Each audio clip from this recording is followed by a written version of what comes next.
ಶ್ರೀ ಗುರು ಸಿದ್ಧಲಿಂಗಾಯ ನಮಃ. ಸಮಸ್ತ ಪವರ್ ಟಿವಿಯ ವೀಕ್ಷಕ ಬಾಂಧವರಿಗೂ ಶ್ರೀ ಸಿದ್ಧಲಿಂಗೇಶ್ವರ ಗದ್ದಿಗೆ ಮಠದ ಸಮಸ್ತ ಭಕ್ತವೃಂದ ಶಿಷ್ಯವೃಂದಕ್ಕೆಲ್ಲ ಈ ಯುಗಾದಿಯ ನೂತನ ವರ್ಷದ ಶುಭಾಶೀರ್ವಾದಗಳನ್ನು ಸಮಸ್ತರಿಗೂ ತಿಳಿಸುತ್ತಾ, ಈ ಯುಗಾದಿ ವಿಶೇಷವಾಗಿ ಸಕಲರಿಗೂ ಹರ್ಷವನ್ನ ತರಲಿ, ಇಡೀ ವಿಶ್ವದೆಲ್ಲೆಡೆ ಶಾಂತಿ ನೆಮ್ಮದಿಯನ್ನ ಬೀರಲಿ ಅಂತಂದು ಸಹ ಶುಭಾಶೀರ್ವಾದಗಳನ್ನ ತಿಳಿಸುತ್ತಾ, ಈ ಯುಗಾದಿಯ ವಿಶೇಷತೆಗಳೇನು, ಈ ಯುಗಾದಿಯಂದು ನಾವು ಏನನ್ನ ಮಾಡಬೇಕು ಮತ್ತು ಈ ಯುಗಾದಿ ವಿಶೇಷವಾಗಿ ಈ ಸಂವತ್ಸರ ಪರಾಭವ ನಾಮ ಸಂವತ್ಸರ ಎಂದು ಬಂದಿದೆ. ಈ ಪರಾಭವದ ಫಲಾಫಲಗಳೇನು, ಇಡೀ ಜಾಗತಿಕವಾಗಿ ನಮ್ಮ ಭಾರತದಲ್ಲಿ ಮತ್ತು ನಮ್ಮ ಕರ್ನಾಟಕದಲ್ಲಿ ಯಾವ ರೀತಿಯಿಂದ ಈ ಪರಾಭವ ನಮ್ಮನ್ನ ಸಂದೇಶವನ್ನ ನೀಡ್ತಾ ಇದೆ ನಮ್ಮೆಲ್ಲರಿಗೂ ಸಹ ಎಂಬುದನ್ನ ವಿಶೇಷವಾಗಿ ತಿಳಿಯೋಣ ವೀಕ್ಷಕರೇ. ನಮ್ಮ ರೈತಾಪಿ ವರ್ಗದವರಿಗೂ, ನಮ್ಮ ಸೈನಿಕರಿಗೂ ಮತ್ತು ನಮ್ಮ ಎಲ್ಲ ಯುವಕ ಯುವತಿಯರಿಗೂ ಸಹ, ಈ ಯುವ ಪೀಳಿಗೆಗೆ ಈ ಪರಾಭವ ನಾಮ ಸಂವತ್ಸರ ಯಾವ ರೀತಿಯಿಂದ ಅನುಗ್ರಹವನ್ನ ನೀಡ್ತಾ ಇದೆ ಎಲ್ಲವನ್ನೂ ಸಹ ತಿಳಿಯೋಣ ಬನ್ನಿ. ಪರಾಭವ ಸಕಲ ಭಕ್ತವೃಂದ ಶಿಷ್ಯವೃಂದ ಮತ್ತು ಸಮಸ್ತ ನಮ್ಮ ಭಾರತೀಯದ ಸತ್ಪ್ರಜೆಗಳೇ, ಈ ಪರಾಭವ ಸಂವತ್ಸರದ ಯುಗಾದಿಯನ್ನು ನಾವು ನೋಡಬೇಕು ಅಂತಂದ್ರೆ ಹೆಸರೇ ಸೂಚಿಸುತ್ತೆ ಪರಾಭವ. ಪರಾಭವ ಅಂತಂದ್ರೆ ಏನು ಅಂತಂದ್ರೆ ಸೋಲನ್ನ ಸೂಚಿಸುತ್ತೆ, ಅಹಂಕಾರದ ಸೋಲನ್ನ ಸೂಚನೆಯನ್ನ ಮಾಡುತ್ತೆ. ಆದ್ದರಿಂದ ಶ್ರೀಪೀಠದಿಂದ ಒಂದು ಸಂದೇಶವನ್ನ ನೀಡ್ತಾ ಇದ್ದೀವಿ. ಈ ಪರಾಭವ ನಾಮ ಸಂವತ್ಸರದ ಯುಗಾದಿಯಲ್ಲಿ ಪರಾಭವ ಯಾವುದಕ್ಕೆ ಮಾಡೋಣ ಅಂತಂದ್ರೆ ಅಹಂಕಾರದ ಪರಾಭವವಾಗಲಿ, ನಮ್ಮೆಲ್ಲರ ಅಹಂಕಾರದ ಪರಾಭವವಾಗಲಿ, ಅಧರ್ಮದ ಪರಾಭವವಾಗಲಿ,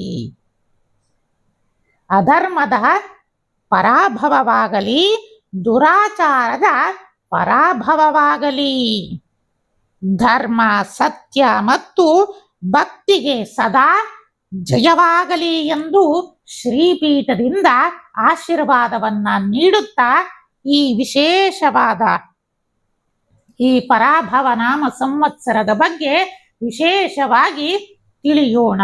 ಈ ಪರಾಭವ ನಾಮ ಸಂವತ್ಸರದ ಯುಗಾದಿಯ ಫಲಾಫಲಗಳನ್ನ ನಾವುಗಳು ತಿಳಿಯಬೇಕಂತಂದ್ರೆ ವಿಶೇಷವಾಗಿ ಈ ವರ್ಷದಲ್ಲಿ ರಾಜ ಮಂತ್ರಿಗಳ ಬಗ್ಗೆ ಎಲ್ಲವನ್ನೂ ಸಹ ತಿಳಿಯೋಣ. ಈ ಪರಾಭವ ನಾಮ ಸಂವತ್ಸರದ ರಾಜ ಗುರು ಆಗಿದ್ದಾನೆ. ಏಕೆಂತಂದ್ರೆ ವಿಶೇಷವಾಗಿ ಗುರುವಾರ ಈ ಯುಗಾದಿ ಪ್ರಾರಂಭವಾಗ್ತಾ ಇದೆ. ಆದ್ದರಿಂದ ರಾಜ ಗುರು ಆಗಿದ್ದಾನೆ. ಮಂತ್ರಿ ಕುಜ, ಸೇನಾಧಿಪತಿ ಚಂದ್ರ, ಸಸ್ಯಾಧಿಪ ಶುಕ್ರ, ಧಾನ್ಯಾಧಿಪ ಬುಧ, ಅರ್ಘಾಧಿಪ ಚಂದ್ರನಾಗಿದ್ದಾನೆ. ಮೇಘಾಧಿಪನೂ ಸಹ ಚಂದ್ರನಾಗಿದ್ದಾನೆ. ರಸಾಧಿಪ ರವಿ, ನಿರಸಾಧಿಪತಿ ಗುರುನ ಆಗಿದ್ದಾನೆ. ಪಶುನಾಯಕ ಕೃಷ್ಣ ಆಗಿದ್ದಾನೆ. ಹೀಗೆ ನವನಾಯಕರು ಪ್ರಕಾರ ಇಡೀ ರಾಜ ಮತ್ತು ಎಲ್ಲ ಮಂತ್ರಿಯ ಮತ್ತು ಎಲ್ಲ ಪರಿವಾರಗಳನ್ನು ಸಹ ನಾವು ತಿಳಿದ್ವಿ. ಇದರೊಳಗೆ ಸಹ ವಿಶೇಷವಾಗಿ ಇನ್ನ 27 ನಕ್ಷತ್ರಕ್ಕೆ ಈ ವರ್ಷದಲ್ಲಿ ಯಾವ ರೀತಿಯಿಂದ ಆದಾಯ ವ್ಯಯ ಇದೆ ಅದನ್ನ ನಾವು ಕಂದಾಯ ಫಲ ಅಂತಂದು ಹೇಳ್ತೀವಿ. ಬನ್ನಿ ಹಂಗಾದ್ರೆ ಈ ಕಂದಾಯ ಫಲ ಈ ಎಲ್ಲ 27 ನಕ್ಷತ್ರಕ್ಕೆ ಯಾವ ರೀತಿಯಿಂದಿದೆ ಅನ್ನೋದನ್ನು ಸಹ ತಿಳಿಯೋಣ. ಅಶ್ವಿನಿ ನಕ್ಷತ್ರಕ್ಕೆ ಅಂದ್ರೆ ವಿಶೇಷವಾಗಿ ನಾನು ಕಂದಾಯ ಫಲವನ್ನ 3 ಭಾಗಗಳಾಗಿ ಮಾಡೋಣ ಅಂತಂದ್ರೆ 12 ಮಾಸಗಳಿರ್ತವೆ. ಹೀಗಾಗಿ 4 ಭಾಗಗಳಾಗಿ ನೀವುಗಳು ಇದನ್ನ ತಿಳಿಯಬೇಕು. ಅದನ್ನ ನಾನು ಪ್ರಥಮ ಚರಣ, ದ್ವಿತೀಯ ಚರಣ, ತೃತೀಯ ಚರಣ ಅಂತಂದು ಸಹ ತಿಳಿಸ್ತಾ ಇರ್ತೀನಿ. ಆದ್ದರಿಂದ ನಿಮ್ಮೆಲ್ಲರಿಗೂ ಸಹ ಸರಳವಾಗಿ ಅರ್ಥವಾಗಲಿ ಅಂತಂದು ಅಂದ್ರೆ 4 ತಿಂಗಳದ ಆದಾಯ ವ್ಯಯ ಅನ್ನೋದನ್ನ ಸಹ ಪ್ರತಿಯೊಬ್ಬರು ತಿಳ್ಕೊಂತವಾಗಿ ಅಶ್ವಿನಿ ನಕ್ಷತ್ರ, ಅಶ್ವಿನಿ ನಕ್ಷತ್ರಕ್ಕೆ 4, 2, 4, ಭರಣಿ ನಕ್ಷತ್ರಕ್ಕೆ 7, 0, 2, ಕೃತಿಕಾ ನಕ್ಷತ್ರಕ್ಕೆ 2, 1, 0, ರೋಹಿಣಿ ನಕ್ಷತ್ರಕ್ಕೆ 5, 2, 3, ಮೃಗಶಿರಾ ನಕ್ಷತ್ರಕ್ಕೆ 0, 0, 1, ಆರಿದ್ರಾ ನಕ್ಷತ್ರಕ್ಕೆ 3, 1, 4, ಪುನರ್ವಸು ನಕ್ಷತ್ರಕ್ಕೆ 6, 2, 2, ಪುಷ್ಯ ನಕ್ಷತ್ರಕ್ಕೆ 1, 0, 0, ಆಶ್ಲೇಷ ನಕ್ಷತ್ರಕ್ಕೆ 4, 1, 3, ಮಘ ನಕ್ಷತ್ರಕ್ಕೆ 7, 2, 1, ಪೂರ್ವ ಫಾಲ್ಗುಣಿ ನಕ್ಷತ್ರಕ್ಕೆ 2, 0, 4, ಉತ್ತರ ಫಾಲ್ಗುಣಿ ನಕ್ಷತ್ರಕ್ಕೆ 5, 1, 2, ಹಸ್ತ ನಕ್ಷತ್ರಕ್ಕೆ 0, 2, 0, ಚಿತ್ತಾ ನಕ್ಷತ್ರಕ್ಕೆ 3, 0, 3, ಸ್ವಾತಿ ನಕ್ಷತ್ರಕ್ಕೆ 6, 1, 1, ವಿಶಾಖ ನಕ್ಷತ್ರಕ್ಕೆ 1, 2, 4, ಅನುರಾಧ ನಕ್ಷತ್ರಕ್ಕೆ 4, 0, 2, ಜ್ಯೇಷ್ಠ ನಕ್ಷತ್ರಕ್ಕೆ 7, 1, 0, ಮೂಲ ನಕ್ಷತ್ರಕ್ಕೆ 2, 2, 3, ಪೂರ್ವಾಷಾಢ 5, 0, 1, ಉತ್ತರಾಷಾಢ 0, 1, 4, ಶ್ರವಣ ನಕ್ಷತ್ರ 3, 2, 2, ಧನಿಷ್ಠ ನಕ್ಷತ್ರ 6, 0, 0, ಶತತಾರ ನಕ್ಷತ್ರಕ್ಕೆ 1, 1, 3, ಪೂರ್ವಭಾದ್ರ 4, 2, 1, ಉತ್ತರಾಭಾದ್ರ 7, 0, 4, ರೇವತಿ ನಕ್ಷತ್ರ 2, 1, 2. ಇದು ನಕ್ಷತ್ರಗಳ ಮೇಲೆ ಕಂದಾಯ ಫಲವನ್ನ ಈ ವರ್ಷ ಈ ನವನಾಯಕರಿರಲಿ ನವಗ್ರಹಗಳ ಅನುಸಾರವಾಗಿ ಅವರಿಗೆ ಇಂತಹ ಆದಾಯಗಳು ಸಿಗ್ತಾ ಹೋಗ್ತವೆ. ಇನ್ನ ಈ 12 ರಾಶಿಗಳಿಗೆ ಈ ಪರಾಭವ ನಾಮ ಸಂವತ್ಸರದಲ್ಲಿ ಯಾವ ರೀತಿಯಿಂದ ಆದಾಯ ವ್ಯಯ ಅಂತಂದ್ರೆ ಖರ್ಚು ಮತ್ತು ಆರೋಗ್ಯ ಅನಾರೋಗ್ಯಗಳು ರಾಜಪೂಜಾ ಹೀಗೆ ಹಲವಾರು ವಿಷಯಗಳನ್ನ ತಿಳಿಯೋಣ. ಇದರ ಮೇಲೆ ಅವರು ಈ ವರ್ಷದ ಹಣಕಾಸಿನ ಮೇಲೆ ಯಾವ ರೀತಿಯಿಂದ ಅವರು ಸ್ಥಿರತೆಯನ್ನ ಕಾಯ್ಕೊಳ್ಬೇಕು ಅನ್ನೋದು ಇದರೊಳಗೆ ಗೊತ್ತಾಗ್ತಾ ಹೋಗುತ್ತೆ. ಆದ್ದರಿಂದ ಆಯಾ ರಾಶಿಯವರು ಈಗ ತಿಳಿಸುವುದರ ಮೇಲೆ ತಮ್ಮ ಆದಾಯದ ಮೇಲೆ ಮಿತಿಯನ್ನ ಅವಲಂಬಿಸಿ ಖರ್ಚನ್ನ ಮಾಡಿದಾಗ ಆ ಭಗವಂತನ ಅನುಗ್ರಹ ಪ್ರಾಪ್ತಿಯಾಗ್ತಾ ಹೋಗುತ್ತೆ. ಬನ್ನಿ ಹಂಗಾದ್ರೆ ತಿಳಿದುಕೊಳ್ಳೋಣ. ಮೇಷ ವೃಶ್ಚಿಕ ರಾಶಿಯವರಿಗೆ ಈ ವರ್ಷದ ಆದಾಯ 11 ಆಣೆ ಇದ್ರೆ ವ್ಯಯ 5 ಆಣೆ, ಆರೋಗ್ಯ 0 ಆಗಿದೆ. ಆದ್ದರಿಂದ ಆದಷ್ಟು ಅವರು ಯೋಗ ಧ್ಯಾನಗಳನ್ನ ಮಾಡೋದು, ತಜ್ಞ ವೈದ್ಯರನ್ನ ಸಂಪರ್ಕಗಳನ್ನ ಮಾಡೋದು, ಪ್ರಕೃತಿಯ ಜೊತೆಯಲ್ಲಿ ಕಾಲವನ್ನ ಕಳೆಯೋದರಿಂದ ಉತ್ತಮವಾದ ಆರೋಗ್ಯ ಭಾಗ್ಯಗಳನ್ನ ಪಡೆಯಬಹುದಾಗಿದೆ. ಅನಾರೋಗ್ಯವನ್ನ 4 ಭಾಗವಾಗಿ ತೋರಿಸ್ತಾ ಇದೆ. ರಾಜಪೂಜಾ 4, ರಾಜಕೋಪ 2, ಸುಖ 6, ದುಃಖ 3. ಒಟ್ಟಿನಲ್ಲಿ ಈ ಮೇಷ ವೃಶ್ಚಿಕ ರಾಶಿಯವರಿಗೆ ಇಷ್ಟಕಾಮೀಶ್ವರಿಯ ಅನುಗ್ರಹದಿಂದ 6 ಆಣೆ ಸುಖವಾಗಿರ್ತಾರೆ ಅನ್ನೋದನ್ನು ಸಹ ತಿಳಿಸುತ್ತಾ ಅವರು ಸದಾ ಸುಖಿಯಾಗಿರಲಿ ಅಂತಂದೂ ಸಹ ನಾವುಗಳು ಸಹ ಈ ಮೇಷ ವೃಶ್ಚಿಕ ರಾಶಿಯವರಿಗೂ ಸಹ ಶುಭಾಶೀರ್ವಾದವನ್ನ ತಿಳಿಸ್ತಾ ಇದ್ದೀವಿ.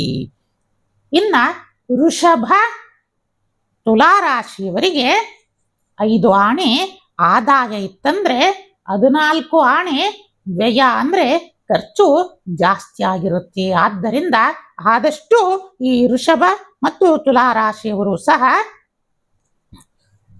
ವ್ಯವಹಾರದಲ್ಲಿ ಸ್ಥಿರತೆಯನ್ನ ಹೊಂದಿ ಗುರುವಿನ ಮಾರ್ಗದರ್ಶನದಂತೆ ನಡೆಯತಕ್ಕದ್ದು. ಇನ್ನ ಆರೋಗ್ಯ 4, ಅನಾರೋಗ್ಯ 5, ರಾಜಪೂಜ 3, ರಾಜಕೋಪ 5, ಇನ್ನ ಸುಖ 6, ದುಃಖ 3. ಹೀಗಾಗಿ ಸುಖ ಈ ವೃಷಭ ತುಲಾ ರಾಶಿಯವರಿಗೆ ಸದಾ ಇರಲಿ ಅಂತಂದೂ ಸಹ ಶುಭಾಶೀರ್ವಾದವನ್ನ ನೀಡ್ತಾ ಇದ್ದೀವಿ. ಇನ್ನ ಮಿಥುನ ಕನ್ಯಾ ರಾಶಿಯವರಿಗೆ 8 ಆಣೆ ಆದಾಯ ಇದ್ರೆ 11 ಆಣೆ ಖರ್ಚಿರುತ್ತೆ. ಇನ್ನ 6 ಆಣೆ ಆರೋಗ್ಯ, ಅನಾರೋಗ್ಯನೂ ಸಹ 6. ಹೀಗಾಗಿ ಆರೋಗ್ಯದಲ್ಲಿ ಸ್ಥಿರತೆಯನ್ನ ಕಾಯ್ಕೋಬೇಕು. ಇನ್ನ ರಾಜಪೂಜಾ 0, ರಾಜಕೋಪ 5, ಇನ್ನ ಸುಖ 6, ದುಃಖ 3. ಹೀಗಾಗಿ ಮಿಥುನ ಮತ್ತು ಕನ್ಯಾ ರಾಶಿಯವರೆಗೂ ಸಹ ಇಷ್ಟಕಾಮೀಶ್ವರಿಯ ಅನುಗ್ರಹ ಉಂಟಾಗಲಿ. ಕರ್ಕಾಟಕ ರಾಶಿಯವರಿಗೆ 8 ಆಣೆ ಆದಾಯ ನೋಡಿ, 2 ಆಣೆ ಖರ್ಚು ನೋಡಿ. ಒಟ್ಟಿನಲ್ಲಿ ಕರ್ಕ ರಾಶಿಯವರಿಗೆ ಈ ವರ್ಷ ಅದ್ಭುತವಾಗಿದೆ. ಆದಾಯ ತುಂಬಾ ಹೆಚ್ಚಾಗಿದೆ. ಆರೋಗ್ಯನೂ ಸಹ 3, ಅನಾರೋಗ್ಯ 2, ಇನ್ನ ರಾಜಪೂಜಾ 1, ರಾಜಕೋಪ 2, ಸುಖ 6, ದುಃಖ 3. ಇನ್ನ ಸಿಂಹರಾಶಿಯವರಿಗೆ 5 ಆಣೆ ಆದಾಯ, 5 ಆಣೆ ಖರ್ಚು. ಇನ್ನ ಆರೋಗ್ಯ 1 ಮತ್ತು ಅನಾರೋಗ್ಯ 1, ರಾಜಪೂಜಾ 4, ರಾಜಕೋಪ 2, ಇನ್ನ ಸುಖ 6, ದುಃಖ 3. ಧನಸ್ಸು ಮತ್ತು ಮೀನರಾಶಿಯವರಿಗೆ 14 ಆಣೆ ಆದಾಯ ಇರುತ್ತೆ, 11 ಆಣೆ ಖರ್ಚಿರುತ್ತೆ. ಆರೋಗ್ಯ 5, ಅನಾರೋಗ್ಯ 2, ರಾಜಪೂಜಾ 3, ರಾಜಕೋಪ 5, ಇನ್ನ ಸುಖ 6, ದುಃಖ 3. ಮಕರ ಕುಂಭರಾಶಿಯವರಿಗೆ 2 ಆಣೆ ಆದಾಯ ಇರುತ್ತೆ, 8 ಆಣೆ ವ್ಯಯ ಇರುತ್ತೆ. 6 ಆಣೆ ಆರೋಗ್ಯ, ಅನಾರೋಗ್ಯ 4, ರಾಜಪೂಜಾ 4, ರಾಜಕೋಪ 2, ಸುಖ 6, ದುಃಖ 3. ಹೀಗಾಗಿ ಆದಷ್ಟು ಸಹ ಮಕರ ಕುಂಭರಾಶಿಯವರು ಸಹ ತಾಯಿ ಇಷ್ಟಕಾಮೀಶ್ವರಿಯ ಅನುಗ್ರಹದಿಂದ ಸಕಲವೂ ನಿಮ್ಮ ಇಷ್ಟಾರ್ಥಗಳು ಸಿದ್ಧಿಸಲಿ ಅಂತಂದೂ ಸಹ ಶುಭಾಶೀರ್ವಾದವನ್ನ ನೀಡುತ್ತಾ, ವಿಶೇಷವಾಗಿ ಗುರುವಾರದಲ್ಲಿ ಈ ಪರಾಭವ ನಾಮ ಸಂವತ್ಸರ ಪ್ರಾರಂಭ ಆಗಿರೋದರಿಂದ ಯಾವ ಯಾವ ಫಲಾಫಲಗಳನ್ನ ನೀಡ್ತಾನೆ ಅನ್ನೋದನ್ನ ವಿವರವಾಗಿ ತಿಳಿಯೋಣ ಬನ್ನಿ ವೀಕ್ಷ. ಓಂ ಶ್ರೀ ಗುರು ಸಿದ್ಧಲಿಂಗಾಯ ನಮಃ. ಸಮಸ್ತ ಪವರ್ ಟಿವಿಯ ವೀಕ್ಷಕ ಬಾಂಧವರಿಗೂ ಶ್ರೀ ಸಿದ್ಧಲಿಂಗೇಶ್ವರ ಗದ್ದಿಗೆ ಮಠದ ಸಕಲ ಭಕ್ತರೊಂದ ಶಿಷ್ಯರೊಂದಕ್ಕೆಲ್ಲ ಶುಭಾಶೀರ್ವಾದಗಳನ್ನ ನೀಡುತ್ತಾ, ಈ ಚೈತ್ರ ಮಾಸದಲ್ಲಿ ಬರುವಂತಹ ಈ ಚೈತ್ರ ಪೌರ್ಣಿಮೆ ಅತ್ಯಂತ ಮಹತ್ವವಾದದ್ದು. ಈ ಚೈತ್ರ ಪೌರ್ಣಿಮೆಗೆ ಇಡೀ 12 ಪೌರ್ಣಿಮೆಗಳಲ್ಲಿ ಒಂದು ವಿಶೇಷವಾದ ಸ್ಥಾನವನ್ನ ಪಡೆದಿದೆ ಈ ಚೈತ್ರ ಪೌರ್ಣಿಮೆ. ಯಾವ ಮಾಸದಲ್ಲಿ ಚಿತ್ತಾ ನಕ್ಷತ್ರದಲ್ಲಿ ಚಂದ್ರ ಪ್ರವೇಶದಾಗ ನಡೆದಾಗ ಅಂತಹ ಪೌರ್ಣಿಮೆಯನ್ನು ನಾವು ಚೈತ್ರ ಪೌರ್ಣಿಮಾ ಅಂತಂದು ಕರಿತೀವಿ. ಈ ಚೈತ್ರ ಪೌರ್ಣಿಮೆಯ ವಿಶೇಷತೆಗಳೇನು? ಆ ದಿನ ನಾವು ಏನನ್ನ ಮಾಡಬೇಕು? ಈ ಚೈತ್ರ ಪೌರ್ಣಿಮೆಗೂ ಮತ್ತು ಈ ದಶಮಹಾವಿದ್ಯೆಯ ಆರಾಧಕರಿರಲಿ ಮತ್ತು ತಾಂತ್ರಿಕರಿರಲಿ ಮತ್ತು ಹರಿಭಕ್ತರಿಗೆ ಮತ್ತು ಶಿವಭಕ್ತರಿಗೆ ಏನಾದ್ರೂ ಸಂಬಂಧ ಇದೆಯಾ? ಏನನ್ನ ಮಾಡಿದರೆ ಇಡೀ ಜಗತ್ತಿಗೆ ಒಳ್ಳೆಯದಾಗಬಹುದು? ಏನನ್ನ ಈ ದಿನ ನಾವು ಆರಾಧನೆಯನ್ನ ಮಾಡಿದರೆ ಎಂತಹ ಶಕ್ತಿಗಳನ್ನ ನಾವು ಪಡೆಯಬಹುದು? ಹೌದಲ್ಲ ವೀಕ್ಷಕರೇ? ಈ ಚೈತ್ರ ಪೌರ್ಣಿಮೆಯಂದು ಏನನ್ನ ಮಾಡಬೇಕು? ಯಾವ ಮುದ್ರೆಗಳನ್ನು ನಾವು ಪ್ರಯೋಗವನ್ನು ಮಾಡಿ ಸುಲಭವಾಗಿ ಸರಳವಾಗಿ ಆ ದೇವಾನುದೇವತೆಗಳನ್ನ ಅನುಗ್ರಹ ಮಾಡಿಕೊಳ್ಳಬಹುದು. ಈ ಎಲ್ಲವನ್ನ ವಿಸ್ತಾರವಾಗಿ ನಾವು ತಿಳಿಯೋಣ. ಅದರ ಜೊತೆಯಲ್ಲಿ ಈ ಚೈತ್ರ ಪೌರ್ಣಿಮೆ ಅಂದ್ರೇನೆ ಸಾಕು, ಇಡೀ ನಮ್ಮ ರಾಮಾಯಣ ಮಂಗಳವಾಗಿ ಮುಗಿಯಬೇಕು ಅಂತಂದ್ರೆ ಯಾರ ಅವಶ್ಯಕತೆ ಬೇಕಾಯಿತು ಅಂತಂದ್ರೆ ಪರಮ ಮಂಗಳ ಸ್ವರೂಪಿ ಜಗದೋದ್ಧಾರಕ ಅಂಜನೀಸುತ ಕೇಸರಿ ನಂದನ ರಾಮದೂತ ವೀರಾಂಜನೇಯನ ಅನುಗ್ರಹ ಬೇಕಾಯಿತು. ನೋಡಿ, ಇಡೀ ರಾಮಾಯಣ ಮಂಗಳವಾಗಿ ಮುಗಿಬೇಕು ಅಂತಂದ್ರೆ ಆ ಹನುಮನ ಅನುಗ್ರಹ ಬೇಕಾಯಿತು. ಹಾಗಾಗಿ ಈ ಚೈತ್ರ ಪೌರ್ಣಿಮೆಯಲ್ಲಿ ವಿಶೇಷವಾಗಿ ರುದ್ರಾಂಶನಾದ ರುದ್ರಾವತಾರಿಯಾದ ಸಾಕ್ಷಾತ್ ಶಿವಾಂಶ ಸಂಭೂತನಾದ ಶಿವಪುತ್ರನಾದ ವೀರಾಂಜನೇಯನ ಆವಿರ್ಭವಿಸಿದ ಶುಭ ದಿನ ನೋಡಿ. ಅದರ ಹಿಂದೆನೆ ಇದೇ ಮಾರ್ಚ್ 27ರಂದು ಇಡೀ ನಮ್ಮ ದೇಶದಾದ್ಯಂತ ಇಡೀ ವಿಶ್ವದಾದ್ಯಂತ ನಾವು ರಾಮನವಮಿಯನ್ನ ಆಚರಣೆಯನ್ನ ಮಾಡ್ತಾ ಇದ್ದೀವಿ. ಅಯೋಧ್ಯ ಕ್ಷೇತ್ರದಿಂದ ಹಿಡಿದು ಪ್ರತಿಯೊಂದು ಮನೆಗಳಲ್ಲೂ ಮತ್ತು ಭಕ್ತರ ಮನದಲ್ಲೂ ಸಹ ನಾವು ರಾಮನವಮಿಯನ್ನ ಆಚರಿಸ್ತಾ ಇದ್ದೀವಿ. ನೋಡಿ, ರಾಮನವಮಿಯ ಆಚರಣೆಯಾದ ಮೇಲೆ ತನ್ನ ಪ್ರಭುವಿನ ಜನ್ಮವರ್ಧಂತಿಯಾದ ಮೇಲೆ ಆ ರಾಮದೂತ ವೀರಾಂಜನೇಯನ ಜನ್ಮವರ್ಧಂತಿ ಅಷ್ಟ ಸಿದ್ಧಿದಾತ ಕಲಿಯುಗದಲ್ಲೂ ಸಾಕ್ಷಾತ್ ತಾರಕ ಬ್ರಹ್ಮನಾಗಿ ಬೇಡಿ ಬಂದ ಭಕ್ತರಿಗೆ ಅನುಗ್ರಹಿಸ್ತಾ ಇರುವ ಆ ತೇಜ ಪ್ರತಾಪಿ ವೀರಾಂಜನೇಯನ ಜನ್ಮವರ್ಧಂತಿಯೂ ಸಹ ಇದೇ ಚೈತ್ರ ಪೌರ್ಣಿಮೆಯಲ್ಲಿ ನಡೀತಾ ಇದೆ. ಹಾಗಾದರೆ ಬನ್ನಿ ವೀಕ್ಷಕರೇ, ಈ ಚೈತ್ರ ಪೌರ್ಣಿಮೆಯ ವಿಶೇಷಗತಗಳನ್ನ ತಿಳಿಯೋಣ.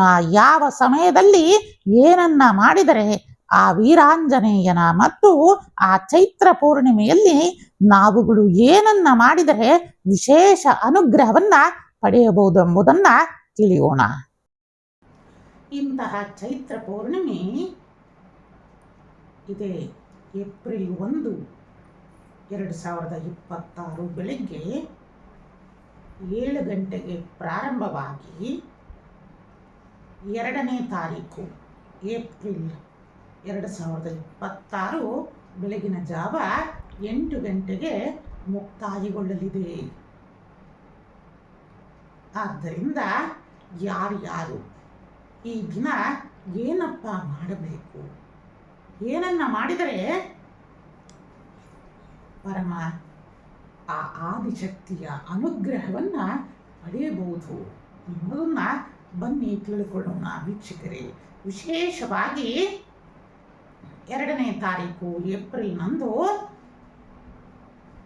ಆ ದಿನ ಬ್ರಾಹ್ಮಿ ಮುಹೂರ್ತದಲ್ಲಿ ಅಭ್ಯಂಜನ ಸ್ನಾನವನ್ನು ಮಾಡಿ, ಯಾರ್ಯಾರಿಗೆ ಮನೆಯಲ್ಲಿ ಅನೇಕ ರೀತಿಯಿಂದ ಕಾಡಾಟಗಳಿದ್ದಾವೆ, ಅನೇಕ ರೀತಿಯಿಂದ ನೆಗೆಟಿವ್ ವೈಬ್ರೇಷನ್ಸ್ ಸದಾ ಇದೆ ಮತ್ತು ಮನೆಯಲ್ಲಿ ಅನೇಕ ರೀತಿಯಿಂದ ಸಾಲ ಬಾಧೆಗಳು ಹೆಚ್ಚಾಗ್ತಾ ಇದ್ದಾವೆ, ಶತ್ರುಪೀಡೆಗಳು ಬೆಳೀತಾ ಇದ್ದಾವೆ, ಮನೆಯಲ್ಲಿ ಅನಾರೋಗ್ಯಗಳು ಹೆಚ್ಚಾಗ್ತಾ ಇದ್ದಾವೆ ಅಂಥವರು ಆ ದಿನ ಅಭ್ಯಂಜನ ಸ್ನಾನವನ್ನು ಮಾಡಿ ಗುರುಗಳ ಅನುಗ್ರಹವನ್ನು ಪಡೆದು ವಿಶೇಷವಾದ ಶ್ರೀ ಜಗನ್ಮಾತಾ ಲಲಿತಾ ತ್ರಿಪುರ ಸುಂದರಿಗೆ ಸಂಬಂಧಪಟ್ಟ ಅನೇಕ ಗುಪ್ತ ಮಂತ್ರಗಳನ್ನು ಸಹ ಉಪದೇಶವನ್ನು ಪಡೆಯುವುದರಿಂದ ವಿಶೇಷ ಅನುಗ್ರಹ ಉಂಟಾಗ್ತಾ ಬರುತ್ತೆ. ಇನ್ನು ಅಭ್ಯಂಜನ ಸ್ನಾನವನ್ನು ಮಾಡಿ ಗುರುಗಳ ಆಶೀರ್ವಾದವನ್ನು ಪಡೆದು ಆ ದಿನ ವಿಶೇಷವಾಗಿ ಗಣೇಶನ ಆರಾಧನೆಯನ್ನು ಮಾಡಿ, ಏಕೆಂತಂದರೆ ನೋಡಿ ವಿಶೇಷವಾಗಿ ಗುರುವಾರ ಪೌರ್ಣಿಮೆಯೂ ಸಹ ಬರ್ತಾರಿಂದ ಅನೇಕ ಸಿದ್ಧಿ ಯೋಗಗಳನ್ನು ಅವತ್ತು ತರ್ತಾ ಇದೆ ವೀಕ್ಷಕರೇ. ಆದ್ದರಿಂದ ಯಾರ ಜಾತಕದಲ್ಲಿ ಗುರುವಿನ ಅಸ್ತ ಆಗಿದೆ. ಮತ್ತು ಗುರುದಶೆ ನಡೀತಾ ಇದ್ರೂ ಗುರುವಿನ ಫಲ ಸಿಗ್ತಾ ಇರಲ್ಲ. ಯಾಕಂದರೆ ಎಷ್ಟೋ ಜಾತಕಗಳನ್ನು ನಾವು ನೋಡ್ತಾ ಇದ್ದೀವಿ. ಗುರು ಸಕಲರಿಗೂ ಮಂಗಳ ಗ್ರಹ ಆದ್ರೂ ಸಹ ಕೆಲವೊಬ್ಬರಿಗೆ ಫಲವನ್ನೇ ನೀಡ್ತಾ ಇರಲ್ಲ.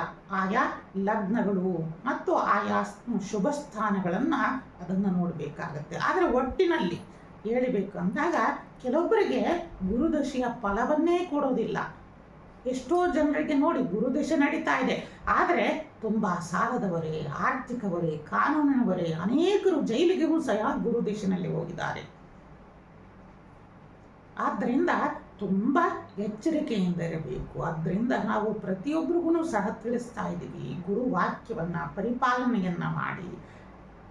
ಯಾಕಂದರೆ ಹಿಂದೆ ಮಹಾರಾಜರುಗಳೆಲ್ಲ ಗುರುವಿನ ವಾಕ್ಯವನ್ನು ಅಷ್ಟು ಪರಿಪಾಲನೆಯನ್ನು ಮಾಡ್ತಾ ಇದ್ರು. ಆದರೆ ಇವತ್ತಿನ ದಿನ ನಾವು ಇಷ್ಟೆಲ್ಲ ಹೇಳ್ತಾ ಇದ್ದೀವಲ್ಲ, ಅನುಸರಿಸೋರು 100ಕ್ಕೆ ಎಲ್ಲೋ ಒಬ್ಬರು ಇಬ್ಬರು ಅಷ್ಟೇ ಹೊರತು. ಯಾಕಂದರೆ ಇರೋ ಸತ್ಯವನ್ನು ನಾವು ತಿಳಿಸ್ತಾ ಇದ್ದೀವಿ. ಯಾಕಂದರೆ ಇಷ್ಟೊಂದು ಕಾಲಜ್ಞಾನವನ್ನು ಅವರ ಜೀವನಕ್ಕೆ ತಿಳಿಸ್ತಾ ಇದ್ದೀವಲ್ಲ, ಯಾರು ಅದನ್ನು ಪರಿಪಾಲನೆಯನ್ನು ಮಾಡ್ತಾ ಇದ್ದೀರಾ? ಯಾರು ನೀವು ಒಳ್ಳೆಯ ಮನಸ್ಸಿನಿಂದ ತಮ್ಮ ಮನೆಗೂ, ಇಡೀ ಸಮಾಜಕ್ಕೂ, ಇಡೀ ಪ್ರಕೃತಿಗೂ ಒಳ್ಳೆಯದಾಗಲಿ ಅಂತಂದು ಯಾರು ಪ್ರಾರ್ಥನೆಯನ್ನು ಮಾಡ್ತಾ ಇದ್ದಾರೆ? ಎಲ್ಲೇ 100ಕ್ಕೆ ಒಬ್ಬರು ಇಬ್ಬರು ಅಷ್ಟೇ ಇರ್ತಾರೆ. ಯಾಕಂದರೆ ಮನಪರಿವರ್ತನೆ ಆಗ್ತಾ ಇಲ್ಲ. ಯಾಕಂದರೆ ಸತ್ಯ ಕೈಯಾಗಿರುತ್ತೆ ಅನ್ನೋದನ್ನು ಸಹ ತಿಳಿಸ್ತಾ ಇದ್ದೀನಿ. ಯಾಕಂದರೆ ಇವತ್ತಿನ ದಿನ ಗುರುಸ್ಥಾನ ಅಂತಂದರೆ ಅಷ್ಟೊಂದು ಪರಮ ಪವಿತ್ರವಾದದ್ದು. ಆದರೆ ಆ ಗುರುಸ್ಥಾನಕ್ಕೆ ಅಂತಹ ಗೌರವಾದಿಗಳನ್ನು ಕೊಡೋದು ನಿಮ್ಮ ಮನೆಯಲ್ಲಿರುವ ಅನೇಕ ಹಿರಿಯರುಗಳನ್ನ ಹೊರತು ಯಾರೂ ಸಹ ಬರ್ತಾ ಇಲ್ಲ. ಯಾಕಂದರೆ ಅಂತಹ ಸಂಸ್ಕಾರಗಳನ್ನು ಕಡಿಮೆ ಆಗ್ತಾ ಇದೆ ಈ ಕಲಿ ಪ್ರಭಾವದಿಂದ. ಆದ್ದರಿಂದ ಆದಷ್ಟು ನೀವು ಸಂಸ್ಕಾರಗಳನ್ನು ಕೊಟ್ಟು ಮತ್ತೆ ಪರಂಪರೆಯ ಕಡೆ ಯಾರು ತಿರುಗ್ತೀರಾ, ಖಂಡಿತ ನಿಮ್ಮ ಭವಿಷ್ಯ ಉಜ್ವಲವಾಗುತ್ತೆ ಅನ್ನೋದನ್ನು ಸಹ ತಿಳಿಸ್ತಾ ಇದ್ದೀನಿ. ಏಕೆಂದರೆ ಶ್ರದ್ಧೆ ಇಲ್ಲದೆ ನಾವು ಏನೇ ಪೂಜೆ, ಜಪ, ತಪ, ಹೋಮಾದಿಗಳನ್ನು ಮಾಡಿದ್ರೂ ಸಹ ಯಾವುಗಳೂ ಸಹ ಫಲವನ್ನು ನೀಡೋದಿಲ್ಲ. ಆದ್ದರಿಂದ ಸದಾ ಗುರು ಹಿಂದೆ, ಗುರಿ ಮುಂದೆ ಅಂತಂದು ಹೇಳ್ತಾ ಇದ್ದಾರೆ. ಹಂಗೆ ಇಟ್ಕೊಂಡು ಹೋದಾಗ ಖಂಡಿತ ನಾವು ಇಡೀ ನಮ್ಮ ಜೀವನ ಭವಿಷ್ಯ ಏನಾಗುತ್ತೆ ಅಂತಂದರೆ ಉತ್ತಮವಾಗಿ ಇತಿಹಾಸವನ್ನು ಬರಿತಾ ಹೋಗ್ತೀರಾ ಅನ್ನೋದನ್ನು ಸಹ ತಿಳಿಸ್ತಾ, ಆ ದಿನ ಗುರುವಿನ ಅನುಗ್ರಹವನ್ನು ಪಡೆಯೋದು, ಗುರುಗಳ ಪಾದಪೂಜೆಯನ್ನು ಮಾಡೋದು, ಗುರುವಿನ ಸೇವೆಯನ್ನು ಮಾಡೋದು, ಗುರುಗಳಿಗೆ ವಸ್ತ್ರದಾನಾದಿಗಳನ್ನು ಸಹ ಮಾಡೋದು, ಮತ್ತು ಬಡಬಗ್ಗರಿಗೆ ಸೇವೆಯನ್ನು ಮಾಡೋದು, ಮತ್ತು ವಿಶೇಷವಾಗಿ ಗೋಮಾತೆಯ ಸೇವೆ, ಗೋಪೂಜೆಗಳನ್ನು ಮಾಡೋದರಿಂದ ವಿಶೇಷವಾದ ಅನುಗ್ರಹವನ್ನು ಪಡಿತಾ ಹೋಗ್ತೀರಾ ಅನ್ನೋದನ್ನು ಸಹ ತಿಳಿಸ್ತಾ, ಆ ದಿನ ಬೆಳಿಗ್ಗೆ ಕುಲದೇವತೆಯ ಆರಾಧನೆಯನ್ನು ಮಾಡಿ, ವಿಶೇಷವಾಗಿ ಗುರುವಾರ ಪೌರ್ಣಿಮೆ ಬಂದಿರೋದ್ರಿಂದ ಶಮಿ ವೃಕ್ಷ ಅಂದರೆ ಹಳ್ಳಿಯ ಕಡೆ ಬನ್ನಿ ವೃಕ್ಷ ಅಂತಂದು ಹೇಳ್ತಾರೆ.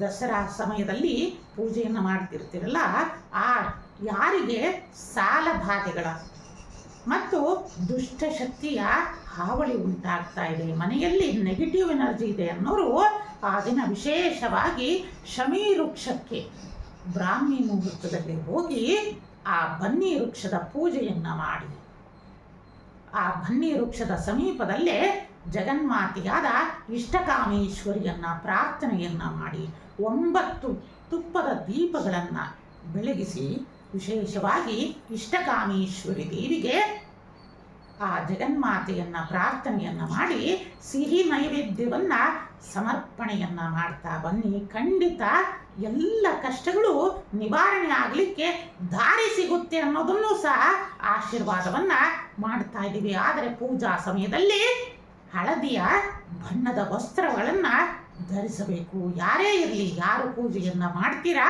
ಅಂಥವರು ಹಳದಿ ಬಣ್ಣದ ವಸ್ತ್ರವನ್ನು ಧರಿಸಿ ಆ ಜಗನ್ಮಾತಾ ಮಹಾಕಾಮೇಶ್ವರಿಯ ರೂಪವಾದ ಇಷ್ಟಕಾಮೇಶ್ವರಿಯನ್ನು ಯಾರು ಭಕ್ತಿಯಿಂದ ಆರಾಧನೆಯನ್ನು ಮಾಡ್ತೀರಾ ಅಂಥವರಿಗೆ ಸಕಲ ಸಿರಿ ಸೌಭಾಗ್ಯಗಳನ್ನು ಸಹ ಜಗನ್ಮಾತೆ ಕರುಣಿಸ್ತಾಳೆ ಅನ್ನೋದನ್ನು ಸಹ ಶುಭಾಶೀರ್ವಾದವನ್ನು ತಿಳಿಸ್ತಾ ಇದ್ದೀವಿ.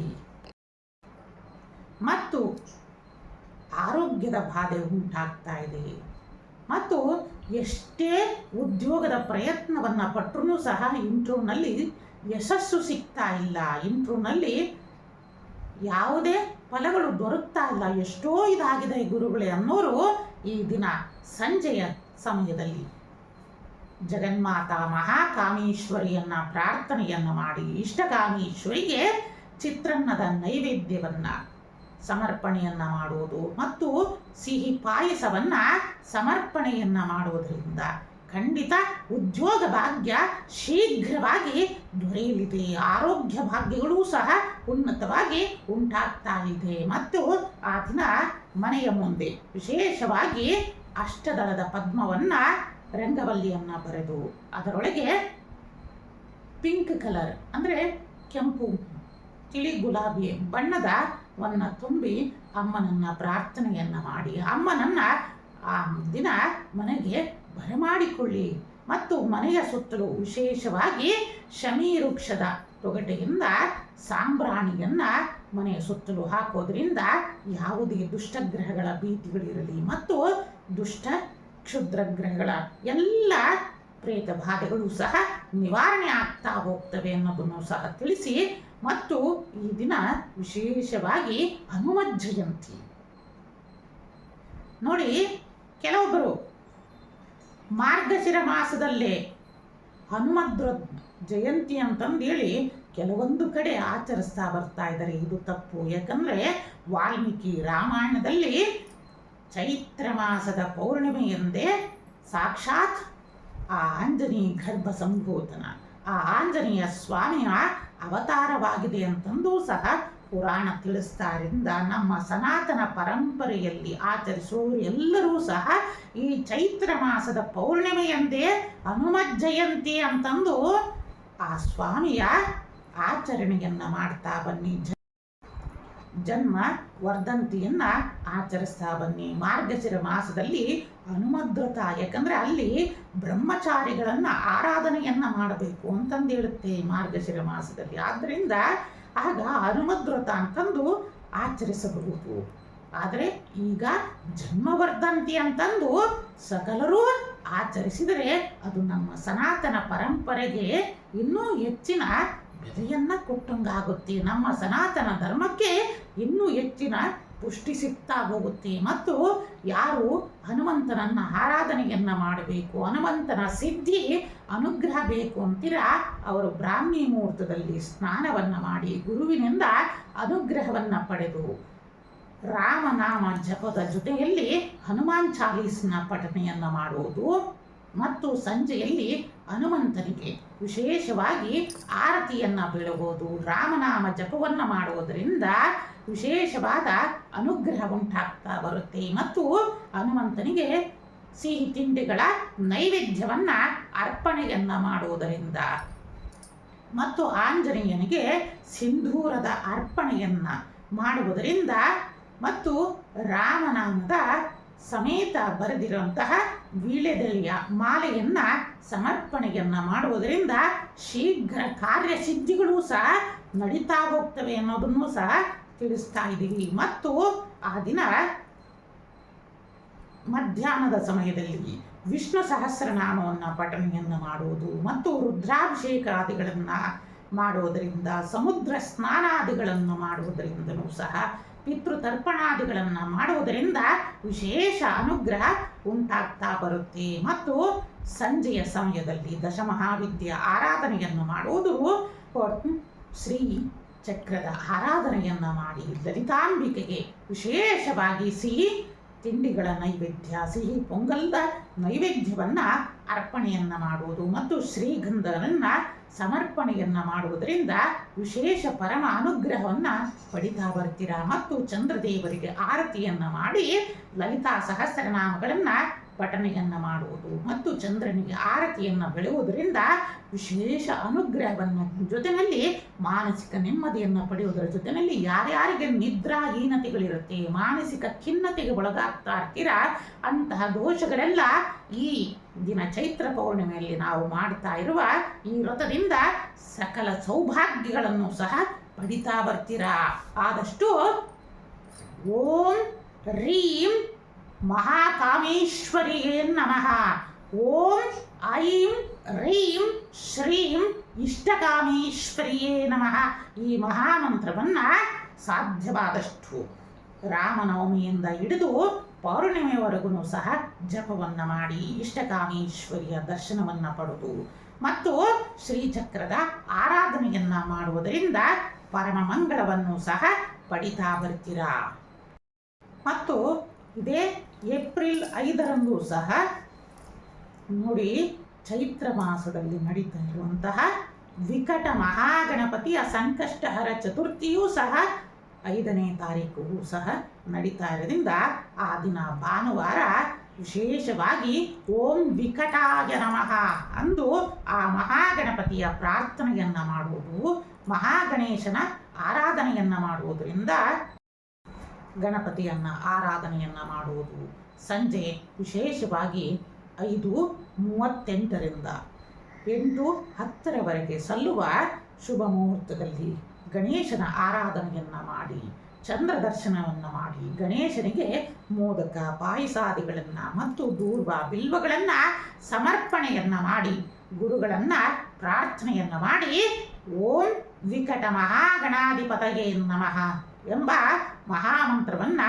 ಶ್ರದ್ಧಾ ಭಕ್ತಿಯಿಂದ ಆ ಗಣೇಶನಲ್ಲಿ ಪ್ರಾರ್ಥನೆಯನ್ನು ಮಾಡಿ ದೂರ್ವ ಮತ್ತು ಬಿಲ್ವಗಳನ್ನು ಗಣೇಶನಿಗೆ ಅರ್ಪಣೆಯನ್ನು ಮಾಡುವುದರಿಂದ ಶ್ರೀ ಗಂಧವನ್ನು ಅರ್ಪಣೆಯನ್ನು ಮಾಡುವುದರಿಂದ ನಿಮ್ಮ ಸಕಲ ಅಭಿಷ್ಟಗಳೂ ಸಹ ಶೀಘ್ರವಾಗಿ ಆ ವಿಕಟ ಮಹಾಗಣಪತಿ ಸಿದ್ಧಿಸ್ತಾ ಹೋಗ್ತಾನೆ, ನಮ್ಮ ಮನೋನಿಗ್ರಹವನ್ನು ಮಾಡ್ತಾ ಹೋಗ್ತಾನೆ. ಇಂತಹ ಮಹಾಗಣಪತಿಯ ಅನುಗ್ರಹದಿಂದ ಸಕಲ ಅಭಿಷ್ಟಗಳೂ ಸಹ ಸಿದ್ಧಿಸ್ತಾ ಹೋಗ್ತವೆ. ಆದ್ದರಿಂದ ನೋಡಿ, ಇಲ್ಲಿ ರಾಮನವಮಿ ಮತ್ತು ಚೈತ್ರ ಪೌರ್ಣಿಮೆಯನ್ನು ಮುಗಿಸಿ ಆ ವಿಕಟ ಮಹಾಗಣಪತಿಯ ಅನುಗ್ರಹವನ್ನು ಯಾರು ಪಡಿತೀರಾ, ಸಕಲ ಸಿರಿ ಸೌಭಾಗ್ಯಗಳು ಸಂಪತ್ತುಗಳನ್ನೂ ಸಹ ಆ ಗಣೇಶ ಅನುಗ್ರಹ ಮಾಡ್ತಾನೆ ಅಂತಂದು ಸಹ ನಮ್ಮ ಕಾಲಜ್ಞಾನದಲ್ಲಿರುವ ಅನೇಕ ತಂತ್ರ ಗ್ರಂಥಗಳಲ್ಲೂ ಸಹ ತಿಳಿಸ್ತಾ ಇದೆ. ಆದ್ದರಿಂದ ಪ್ರತಿಯೊಬ್ಬರೂ ಸಹ ರಾಮನವಮಿ ಚೈತ್ರ ಪೌರ್ಣಿಮೆಯ ಜೊತೆಯಲ್ಲಿ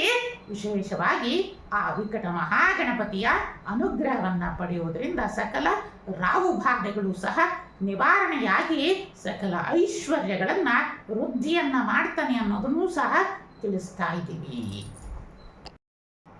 ಇನ್ನು ಈ ಚೈತ್ರ ಪೌರ್ಣಿಮೆಯಿಂದ ನಡೀತಾ ಇರುವ ಗ್ರಹಗತಿಗಳ ಆಧಾರದಿಂದ ಈ ಚೈತ್ರ ಪೌರ್ಣಿಮೆಯ ಕಾಲಜ್ಞಾನವು ಏನನ್ನ ನೀಡ್ತಾ ಇದೆ, ಬನ್ನಿ ವೀಕ್ಷಕರೇ, ಎಲ್ಲವನ್ನೂ ಸಹ ನೋಡೋಣ.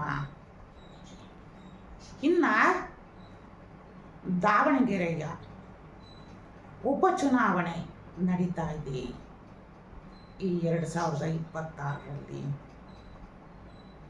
ಮುಂಚೆಯೂ ಸಹ ತಿಳಿಸಿದ್ವಿ ದಾವಣಗೆರೆಯಲ್ಲಿ ಮತ್ತು ಹಲವು ಶ್ರೀಪೀಠಕ್ಕೆ ಬಂದು ಹೋಗುವಂತಹ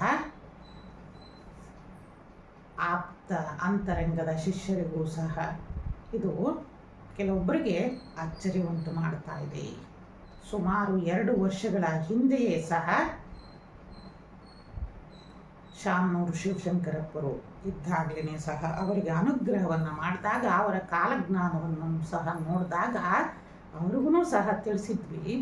ಅದು ಕಾಲಜ್ಞಾನದಲ್ಲಿ ಬಂದಿದ್ದಾಗ ಅಲ್ಲಿ ಕೆಲವೊಬ್ಬರು ಅಚ್ಚರಿಯನ್ನು ಪಟ್ಟಿದ್ರು, ಇದು ಆಗೋದಿಲ್ಲ ಗುರುಗಳೇ, ಇದು ಹೇಗೆ ಸಾಧ್ಯ ಅಂತಂದು ಸಹ.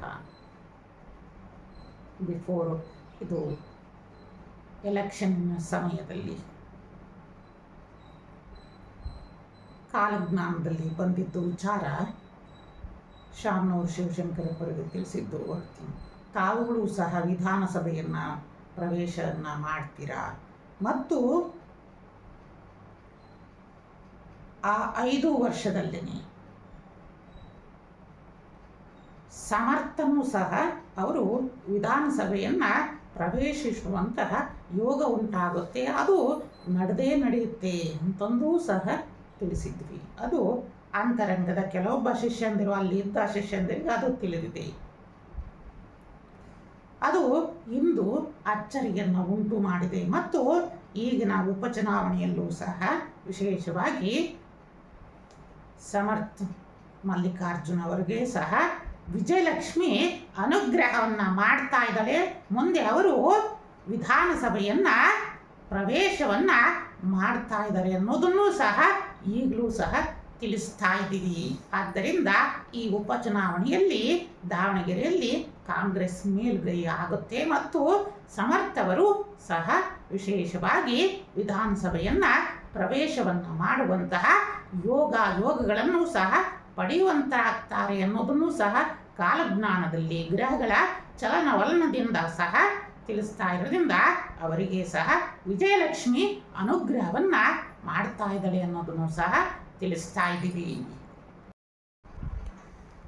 ನಂತರ ಈ ಚೈತ್ರ ಪೌರ್ಣಿಮೆಯಿಂದ ನಮ್ಮ ರೈತಾಪಿ ವರ್ಗದವರು ಏನನ್ನು ಬೆಳೆಯೋದರಿಂದ ಉತ್ತಮವಾದ ಲಾಭಗಳನ್ನು ಪಡೀತಾರೆ ಅಂತಂದು ಕಾಲಜ್ಞಾನದಲ್ಲಿ ವಿಶೇಷವಾಗಿ ಹತ್ತಿ, ಕಬ್ಬು, ಕಾಫಿ, ಅಡಕೆ, ಟೊಮೆಟೊಗಳು ಮತ್ತು ಮೆಣಸಿನಕಾಯಿ, ಹಣ್ಣುಗಳಲ್ಲಿ ದ್ರಾಕ್ಷಿ ಮತ್ತು ದಾಳಿಂಬೆ ಫಲಗಳಿಂದ ಉನ್ನತವಾದ ಲಾಭಗಳನ್ನು ಪಡಿತಾರೆ ಅನ್ನೋದನ್ನು ಸಹ ತಿಳಿಸಿ, ಇನ್ನು ಬೀದರ್ ಕಡೆ ಇರುವ ನಮ್ಮ ರೈತಾಪಿ ಶಿಷ್ಯರಿಗೆ ವಿಶೇಷವಾಗಿ ಜೋಳ, ತೊಗರಿ, ಸೂರ್ಯಕಾಂತಿ, ಹತ್ತಿ, ಸೋಯಾಬೀನ್, ಉದ್ದು, ಎಳ್ಳು ಇವುಗಳನ್ನು ಆ ಕಡೆ ಬೆಳೆದರೆ ತುಂಬ ಉತ್ತಮ ಫಲವನ್ನು ಪಡೆಯಬಹುದಾಗಿದೆ. ಆದ್ದರಿಂದ ರೈತಾಪಿ ವರ್ಗದ ಶಿಷ್ಯಂದರೆಲ್ಲ ಖಂಡಿತ ಈ ಮಾಹಿತಿಯನ್ನು ಅನುಸರಿಸಿ ಕಾಲಜ್ಞಾನದ ಪ್ರಕಾರ ಬೆಳೆಗಳನ್ನು ಅವಲಂಬನೆಯನ್ನು ಮಾಡುವುದರಿಂದ ವಿಶೇಷ ಫಲಗಳನ್ನು ಪಡೆಯಬಹುದಾಗಿದೆ.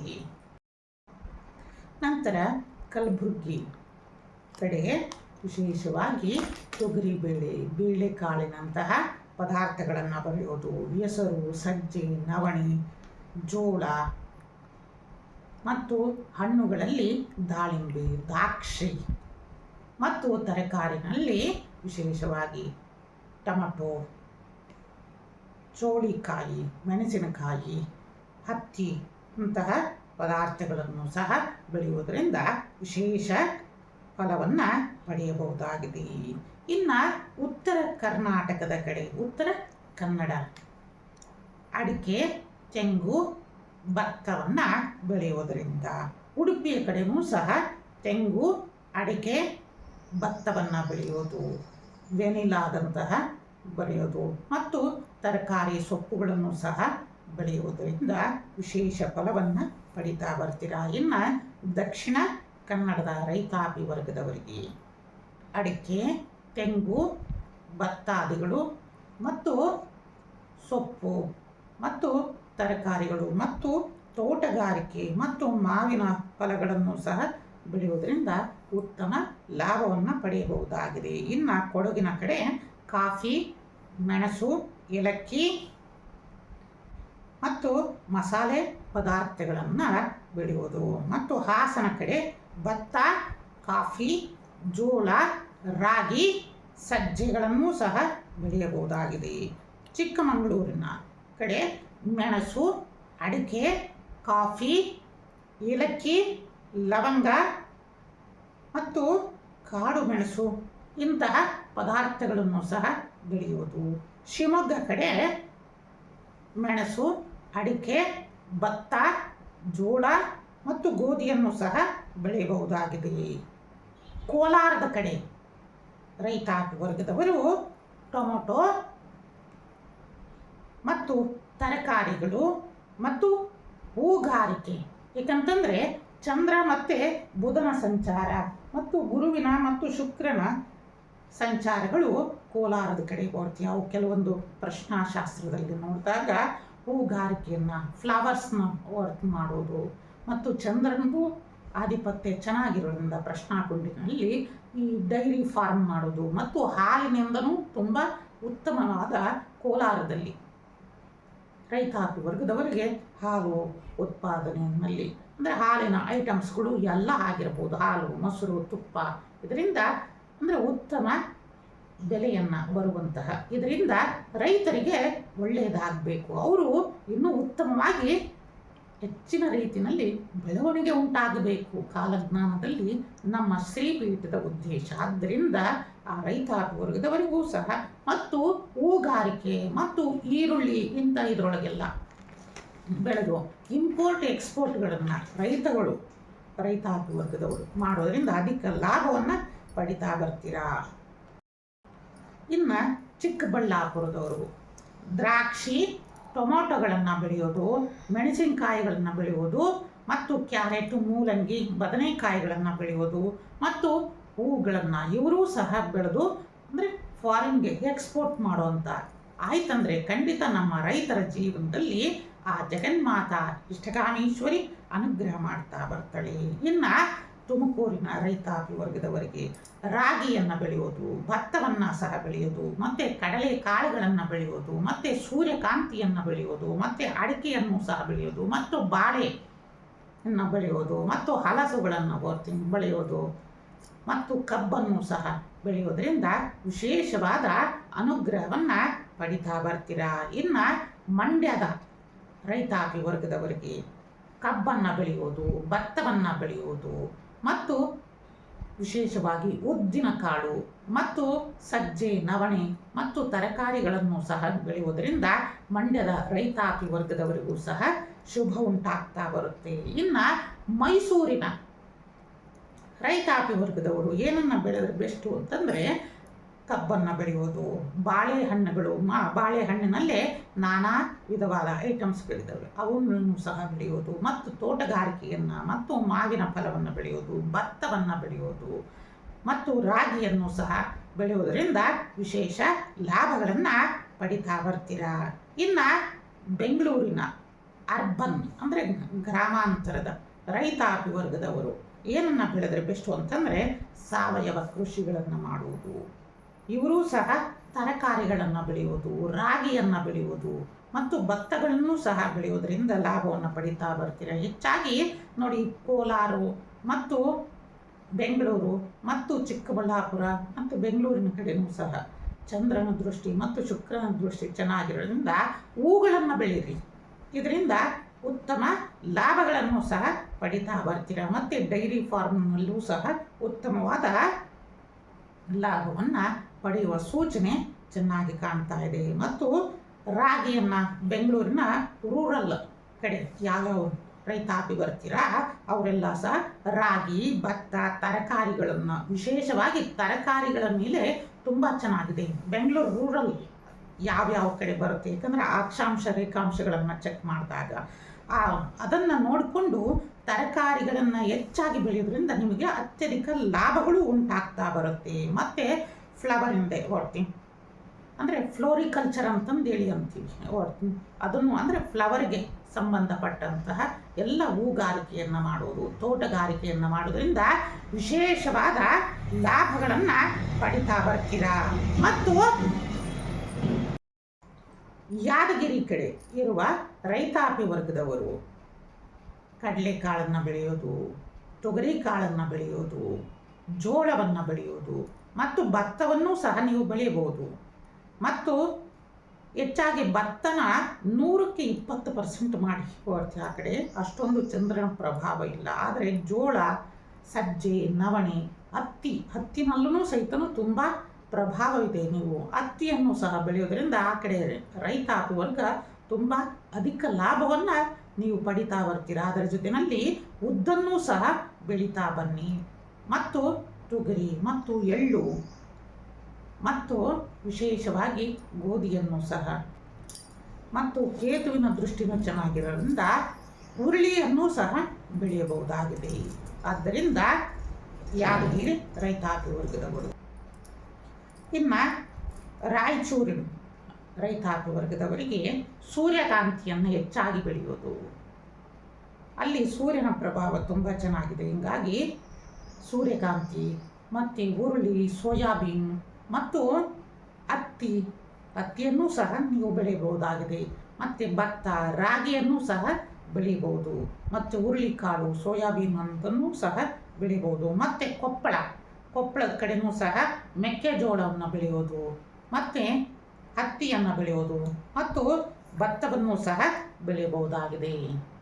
ಇನ್ನು ಹಾವೇರಿ ಕಡೆ ಜೋಳ, ಮೆಕ್ಕೆಜೋಳ, ಹತ್ತಿ, ಮೆಣಸಿನಕಾಯಿಗಳನ್ನು ಸಹ ಬೆಳೆಯುವುದರಿಂದ ವಿಶೇಷವಾದ ಲಾಭವನ್ನು ಪಡಿತಾ ಬರ್ತೀರಾ. ಇನ್ನು ಗದಗದಲ್ಲಿ ತೊಗರಿ, ಕಡಲೆಕಾಳು ಮತ್ತು ಜೋಳ, ಮೆಕ್ಕೆಜೋಳಗಳನ್ನು ಬೆಳೆಯುವುದರಿಂದ, ಧಾರವಾಡದ ರೈತಾಪಿ ವರ್ಗದವರು ಮೆಕ್ಕೆಜೋಳ, ಹತ್ತಿ, ಗೋಧಿ, ಕಡಲೆಕಾಳುಗಳನ್ನು ಬೆಳೆಯೋದರಿಂದ ಉತ್ತಮವಾದ ಲಾಭವನ್ನು ಪಡಿತಾ ಬರ್ತೀರಾ. ಇನ್ನು ಬಾಗಲಕೋಟೆಯ ರೈತಾಪಿ ವರ್ಗದವರು ಜೋಳ, ಕಬ್ಬು, ಹತ್ತಿ, ದಾಳಿಂಬೆ, ಮಾವು ಇಂತಹ ಅನೇಕ ತೋಟಗಾರಿಕೆಯ ಹಣ್ಣುಗಳನ್ನು ಸಹ ಬೆಳೆಯುವುದರಿಂದ ಲಾಭವನ್ನು ಪಡಿತಾ ಬರ್ತೀರಾ. ಇನ್ನು ವಿಜಯಪುರದ ರೈತಾಪಿ ವರ್ಗದವರು ಜೋಳ, ಸಜ್ಜೆ, ತೊಗರಿ, ಕಡಲೆಕಾಳು, ಎಳ್ಳು, ಸೋಯಾಬೀನ್, ಉದ್ದಿನಕಾಳು, ಹುರುಳಿಕಾಳುಗಳನ್ನು ಬೆಳೆಯುವುದರಿಂದ ಉತ್ತಮ ಲಾಭವನ್ನು ಪಡಿತಾ ಬರ್ತೀರಾ.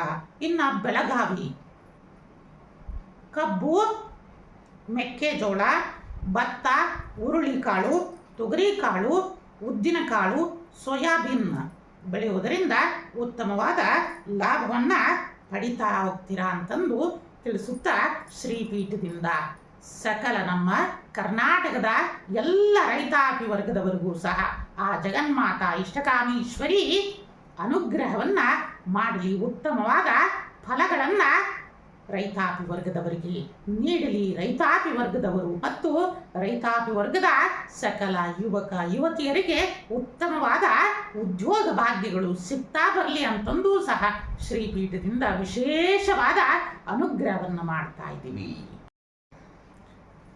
ಆದಷ್ಟು ಈ ವರ್ಷ ವಿಶೇಷವಾಗಿ ಸಿಡಿಲುಗಳು ಮತ್ತು ಅಗ್ನಿ ಅನಾಹುತಿಗಳೇ ಹೆಚ್ಚಾಗಿ ನಡೆಯುವುದರಿಂದ ಈ ವರ್ಷ ಪೂರ್ತಿ ಸಕಲರೂ ಸಹ ಆದಷ್ಟು ಜಾಗರೂಕತೆಯನ್ನು ವಹಿಸಿ ಮತ್ತು ರೈತಾಪಿ ವರ್ಗದವರಲ್ಲಿ ಮತ್ತು ಪಶು ಸಂಗೋಪನೆಯನ್ನು ಮಾಡುವಂತಹ ಅನೇಕರು ಪಶು ಸಂಗೋಪನೆಗಳನ್ನು ಮಾಡ್ತಾ ಇರ್ತೀರ. ಅಂದರೆ ಪ್ರಾಣಿಗಳಿಗೆ ಹಾನಿಯನ್ನು ಉಂಟು ಮಾಡುವುದು ಮತ್ತು ಮನುಷ್ಯರಿಗೂ ಸಹ ಹಾನಿಗಳು ಈ ವರ್ಷ ನೋಡ್ತಾ ಬನ್ನಿ. ಯಾರ್ಯಾರು ಜ್ಯೋತಿಷ್ಯಗಳನ್ನು ಅಧ್ಯಯನವನ್ನು ಮಾಡ್ತೀರಾ ಅತ್ಯಂತ ಹೆಚ್ಚಿನ ಸಿಡಿಲಿನ ಅಪಘಾತಗಳು ಮತ್ತು ಅಗ್ನಿ ಅನಾಹುತಗಳೇ ಹೆಚ್ಚಾಗಿ ನಡೀತಾ ಬರ್ತಾರಿಂದ ಆದಷ್ಟು ಜಾಗರೂಕತೆಯನ್ನು ವಹಿಸಬೇಕು.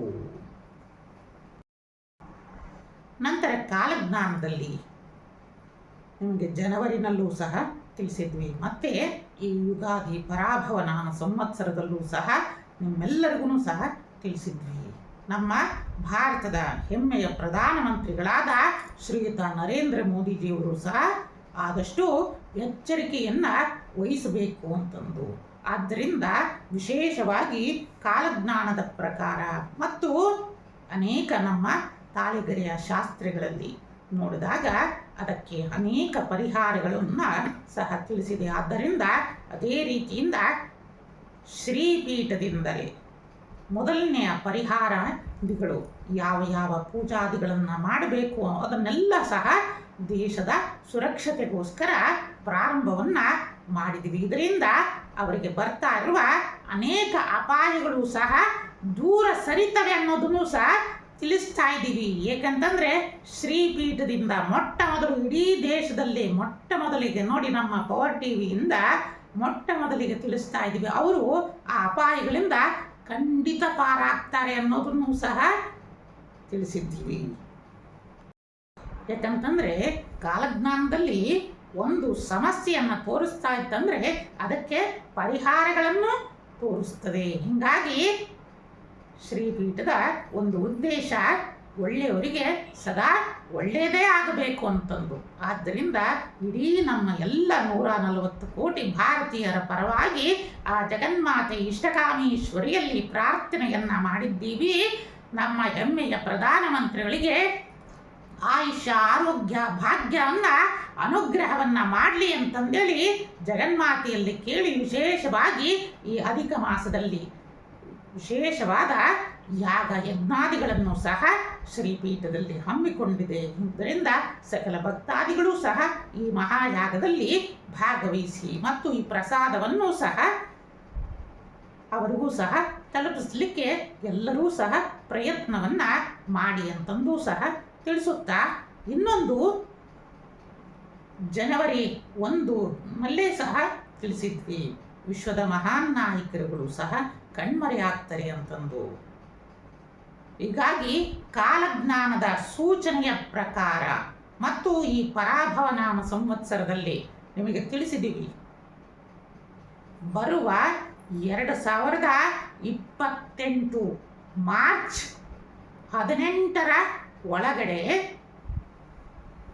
ವಿಶ್ವದ ದೊಡ್ಡಣ್ಣ ಅಂತಂದೇಳಿ ನಾವು ಯಾರನ್ನ ಕರಿತಾ ಇದ್ದೀವಿ, ಈ ಅಮೇರಿಕದ ನಾಯಕರಿಗೆ ಪ್ರಬಲವಾದ ಆಪತ್ತುಗಳು ಸಹ ಉಂಟಾಗ್ತಾ ಹೋಗುತ್ತೆ.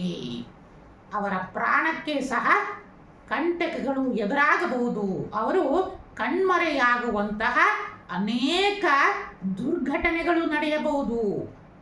ಅವರ ಪ್ರಾಣಕ್ಕೆ ಅಪಮೃತ್ಯುಗಳು ಸಹ ಉಂಟಾಗುವಂತಹ ಸೂಚನೆಗಳು ಕಾಲಜ್ಞಾನದಲ್ಲಿ ಗ್ರಹಗತಿಗಳ ಆಧಾರದಿಂದ ತೋರಿಸ್ತಾರಿಂದ ಆದಷ್ಟು ಸಹ ಅಮೇರಿಕದ ಅಧ್ಯಕ್ಷರಾದ ಶ್ರೀಯುತ ಡೊನಾಲ್ಡ್ ಟ್ರಂಪ್ ಅವರು ಸಹ ತಮ್ಮ ಆರೋಗ್ಯದಲ್ಲಿ ಮತ್ತು ತಮ್ಮ ರಕ್ಷಣಾ ವ್ಯವಸ್ಥೆಯಲ್ಲಿ ಇನ್ನೂ ಭದ್ರತೆಯನ್ನ ಮಾಡುವುದು ಸೂಕ್ತ. ಏಕೆಂದರೆ ಇನ್ನು 2028 ಮಾರ್ಚ್ 18ರವರೆಗೂ ಸಹ ತಾವು ಎಚ್ಚರಿಕೆಯನ್ನು ವಹಿಸಬೇಕು. ಏಕೆಂದರೆ ನೀವು ಹೊರಗಡೆ ಎಚ್ಚರಿಸಬಹುದು, ಆದರೆ ಒಳಗಡೆ ಅಂತಂದರೆ ನಿಮಗೆ ಹಿಂದೆನೂ ಸಹ ತಿಳಿಸಿದ್ದೀವಿ. ಅನೇಕ ಶಿಷ್ಯಂದಿರು ಯಾರು ಪ್ರತಿನಿತ್ಯ ಆ ಸಂದೇಶಗಳನ್ನು ನೋಡ್ತಾ ಇದ್ರೆ ಅವರಿಗೆ ತಿಳಿಯುತ್ತೆ. ಹಿಂದೆ ಸಹ ಅವರಿಗೆ ಒಳಗಡೆನೂ ಸಹ ಎಚ್ಚರಿಕೆ, ಅಂದರೆ ದೇಹದಲ್ಲಿ ಅನೇಕ ರೀತಿಯಿಂದ ಮಾರಕ ಕಾಯಿಲೆಗಳು ಸಹ ಉಂಟಾಗಬಹುದು ಅನ್ನೋದನ್ನು ಸಹ ಕಾಲಜ್ಞಾನದಲ್ಲಿ ನಿಖರವಾಗಿ ತಿಳಿಸಿದ್ದೀವಿ. ಅದನ್ನು ಸಹ ಗಮನಿಸಬಹುದು. ಆದ್ದರಿಂದ ನೀವು ಹೊರಗಡೆ ಎಷ್ಟೇ ಇದನ್ನು ಮಾಡಿದ್ರೂ ಒಳಗಡೆ ಅಂದರೆ ಆ ಒಳಗಡೆ ನಾವು ಇದನ್ನು ಆಗಬೇಕು ಅಂದರೆ ಪರಮಾತ್ಮನಿಗೆ ಶರಣಾಗಬೇಕು. ನಾವು ಒಳ್ಳೆಯ ವಿಚಾರಗಳನ್ನು ಮಾಡಬೇಕು, ಒಳ್ಳೆಯ ಕೆಲಸಗಳನ್ನು ಮಾಡಬೇಕು, ಅದನ್ನೇ ತಿಳಿಸ್ತಾ ಇದ್ದೀವಿ. ಆದ್ದರಿಂದ ಇದರಿಂದ ಭಗವಂತ ನಮಗೆ ಆಯುಷ್ಯ ಅನುಗ್ರಹ ಭಾಗ್ಯವನ್ನು ಸಹ ಅವನು ಅನುಗ್ರಹ ಮಾಡಬೇಕು. ಆದಷ್ಟು ಸಹ ಯಾರೇ ಇರಲಿ ಪ್ರತಿಯೊಬ್ಬರೂ ಸಹ ಜಗನ್ಮಾತೆಯ ಮಕ್ಕಳೇ ಆಗಿರ್ತಾರೆ. ಆದ್ದರಿಂದ ಅವರು ಅವರ ದೇಶಕ್ಕೆ ಸರಿಯಾಗಿದ್ದಾರೆ, ಅವರ ದೇಶಕ್ಕೆ ಹಿತಕ್ಕೋಸ್ಕರ ದುಡಿತಾ ಇದ್ದಾರೆ. ಹೀಗಾಗಿ ಆ ದೇಶದಲ್ಲಿನ ಪ್ರಜೆಗಳು ಯಾರೇ ಇದ್ರೂ ಸಹ ಸಂದೇಶವನ್ನು ತಿಳಿಸಿ ಆ ದೋಷದ ಪರಿಹಾರಕ್ಕೋಸ್ಕರ ಸನಾತನ ಧರ್ಮದವನ್ನು ಅವಲಂಬಿಸಿ ಕೆಲವೊಂದು ಪರಿಹಾರಗಳನ್ನು ಮಾಡಿದ್ದೇ ಆದರೆ ಖಂಡಿತ ಈ ಎಲ್ಲ ಬರುವಂತಹ ಇಂತಹ ಎಲ್ಲ ಅಪಾಯಗಳಿಂದ ಪಾರಾಗಬಹುದು ಮತ್ತು ನೀವು ಸುರಕ್ಷಿತವಾಗಿರ್ತೀರಾ ಅನ್ನೋದನ್ನು ಸಹ ತಿಳಿಸ್ತಾ ಇದ್ದೀವಿ. ಯಾಕಂದರೆ ಕಾಲಜ್ಞಾನ ಅಂತಂದರೆ ಒಂದು ವೈಜ್ಞಾನಿಕ ಶಾಸ್ತ್ರ, ವೈಜ್ಞಾನಿಕವಾದದ್ದು. ಇಂತಹ ಘಟನೆ ಇಂಥಲ್ಲೇ ನಡೆಯುತ್ತೆ ಎಲ್ಲವನ್ನೂ ಸಹ ಅದು ಒಂದು ವಿಜ್ಞಾನವಾಗಿ ನಮಗೆ ತೋರಿಸುತ್ತೆ.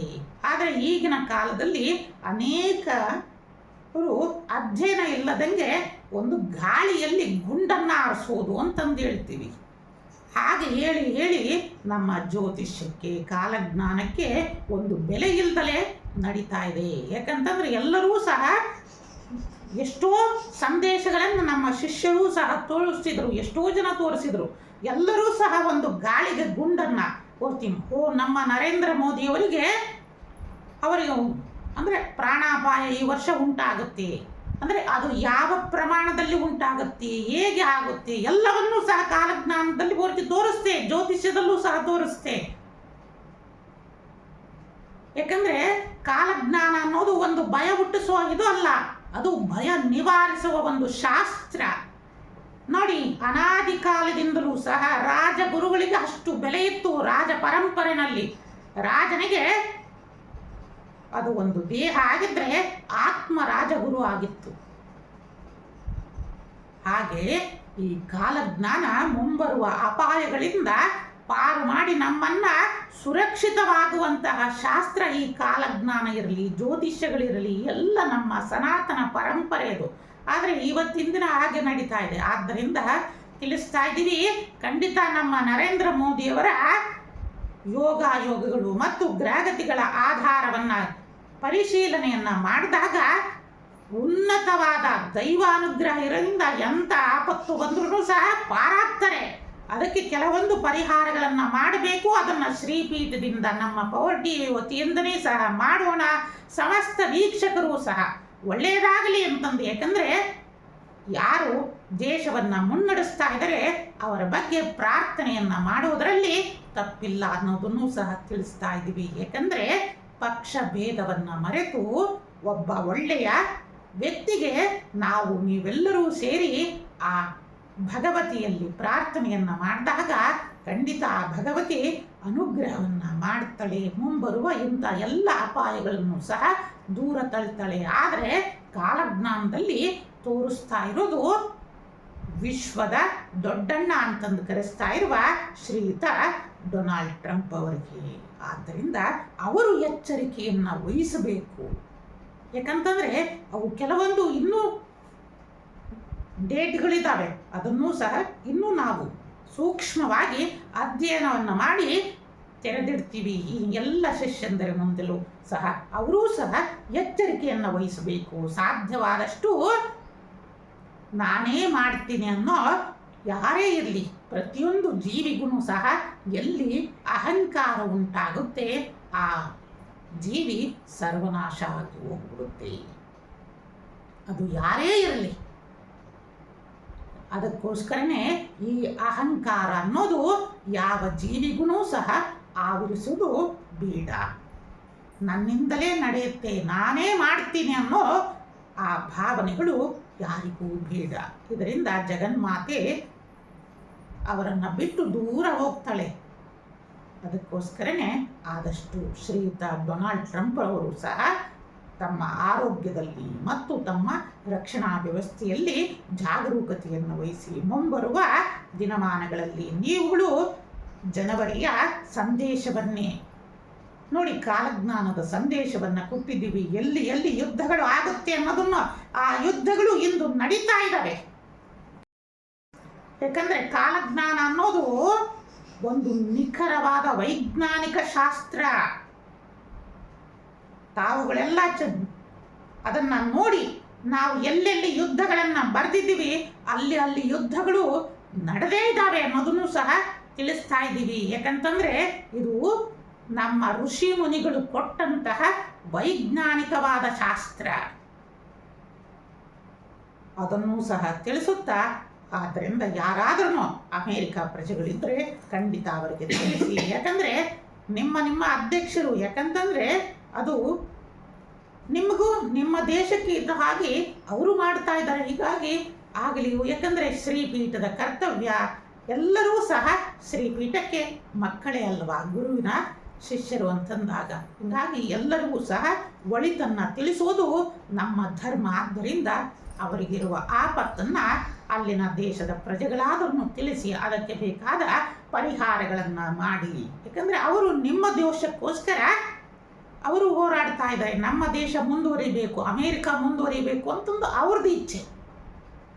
ಹೀಗಾಗಿ ಅಲ್ಲಿನ ದೇಶಕ್ಕೋಸ್ಕರ ಅವರು ತಮ್ಮ ಹಿತವನ್ನು ಕಾಯ್ತಾ ಇದ್ದಾರೆ. ಹಾಗಾಗಿ ಈ ದೇಶಗಳು ಏನೇ ಇದ್ರೂ, ಏಕೆಂದರೆ ಅಖಿಲಾಂಡ ಕೋಟಿ ಬ್ರಹ್ಮಾಂಡ ನಾಯಕಿ ಅವಳು. ಇಡೀ ವಿಶ್ವಕ್ಕಲ್ಲ, ಇನ್ನೂ ಅನಂತ ಕೋಟಿ ಬ್ರಹ್ಮಾಂಡ ನಾಯಕಿ. ಹೀಗಾಗಿ ಎಲ್ಲರೂ ಸಹ ಅವರ ಮಕ್ಕಳುಗಳು ಇರ್ತಾರೆ. ಹೀಗಾಗಿ ಆ ಡೊನಾಲ್ಡ್ ಟ್ರಂಪ್ ಅವ್ರಿಗೂ ಸಹ ಉನ್ನತವಾದ ಆರೋಗ್ಯ ಭಾಗ್ಯವನ್ನು ಸಹ ತಾಯಿ ಜಗನ್ಮಾತೆ ಕರುಣಿಸಲಿ ಅನ್ನೋದನ್ನು ಸಹ ತಿಳಿಸ್ತಾ ಇದ್ದೀವಿ. ಇನ್ನು ರೈತಾಪಿ ವರ್ಗದವರಲ್ಲಿ ಮತ್ತು ನಾಡಿನ ಎಲ್ಲ ಶಿಷ್ಯ ಬಳಗಕ್ಕೂ ಭಕ್ತಾದಿಗಳಿಗೂ ಸಹ ವಿಶೇಷವಾದ ಇಷ್ಟಕಾಮೇಶ್ವರಿಯ ಅನುಗ್ರಹ ಉಂಟಾಗಲಿ ಅಂತಂದೇಳಿ ಶ್ರೀಪೀಠದಲ್ಲಿ ಇದೇ ಚೈತ್ರ ಪೌರ್ಣಿಮೆಯಲ್ಲಿ 2ನೇ ತಾರೀಕು ಏಪ್ರಿಲ್ ಅಂದು ಸೌಭಾಗ್ಯ ಮಹಾ ಹೋಮವನ್ನು ಸಹ ಹಮ್ಮಿಕೊಳ್ಳಲಾಗಿದೆ. ಇಂತಹ ಮಹಾಯಾಗದಲ್ಲಿ ಸಕಲ ಭಕ್ತಾದಿಗಳು ಸಹ ಭಾಗವಹಿಸಿ. ಯಾಕಂತಂದರೆ ಈ ಸೌಭಾಗ್ಯ ಮಹಾಲಕ್ಷ್ಮಿಯ ಮಹಾಯಾಗದಲ್ಲಿ ಭಾಗವಹಿಸುವುದರಿಂದ ಅನೇಕ ರೀತಿಯಿಂದ ಸಾಲಬಾಧೆಯ ನಿವಾರಣೆ, ಕ್ಷುದ್ರಗ್ರಹ ಪೀಡದ ನಿವಾರಣೆಗಳು ಉಂಟಾಗುವುದರ ಜೊತೆಯಲ್ಲಿ ರೈತಾಪಿ ವರ್ಗಕ್ಕೆ ಅತ್ಯಂತ ಹೇಳಿ ಮಾಡಿಸಿದಂತಹ ಈ ಯಾಗ ಪುರಾತನ ಕಾಲದಿಂದಲೂ ಅನೇಕ ಕಾಲಜ್ಞಾನದಲ್ಲಿ ತಾಳೇಕರಿ ಗ್ರಂಥದಲ್ಲಿ ಈ ಯಾಗದ ಮಹತ್ವವನ್ನು ವರ್ಣಿಸಿದ್ದಾರೆ. ಇಂತಹ ಸಕಲ ರೈತಾಪಿ ವರ್ಗದವರು ಸಹ ಭಾಗವಹಿಸಿ ಅದರ ಪ್ರಸಾದವನ್ನು ತಮ್ಮ ಭೂಮಿಯಲ್ಲಿ ಹಾಕುವುದರಿಂದ ವಿಶೇಷ ಅನುಗ್ರಹಗಳು ಸಹ ಉಂಟಾಗ್ತವೆ ಅನ್ನೋದನ್ನು ಸಹ ತಿಳಿಸಿ, ಈ ಚೈತ್ರ ಪೌರ್ಣಿಮೆ ಮತ್ತು ವಿಶೇಷವಾದ ಈ ಹನುಮದ್ ಜನ್ಮವರ್ಧಂತಿ ಸಕಲರಿಗೂ ಸಹ ಶುಭವನ್ನ ನೀಡಲಿ ಅಂತಂದೇಳಿ ಶುಭಾಶೀರ್ವಾದವನ್ನ ತಿಳಿಸುತ್ತಾ, ಪರಮದಯಾಳು ಶ್ರೀ ಸಿದ್ಧಲಿಂಗೇಶ್ವರರು ಜಗನ್ಮಾತೆಯಾದ ಇಷ್ಟಕಾಮೇಶ್ವರಿಯು ಸಕಲರಿಗೂ ಸಕಲ ಸನ್ಮಂಗಳವನ್ನ ನೀಡುವುದರ ಜೊತೆಯಲ್ಲಿ ಇಡೀ ವಿಶ್ವಕ್ಕೆ ಸನ್ಮಂಗಳವನ್ನ ದಯಪಾಲಿಸಲಿ ಅಂತಂದು ಶುಭಾಶೀರ್ವಾದವನ್ನ ನೀಡ್ತಾ ಇದ್ದೀವಿ. ಓಂ ನಮಃ ಶಿವಾಯ.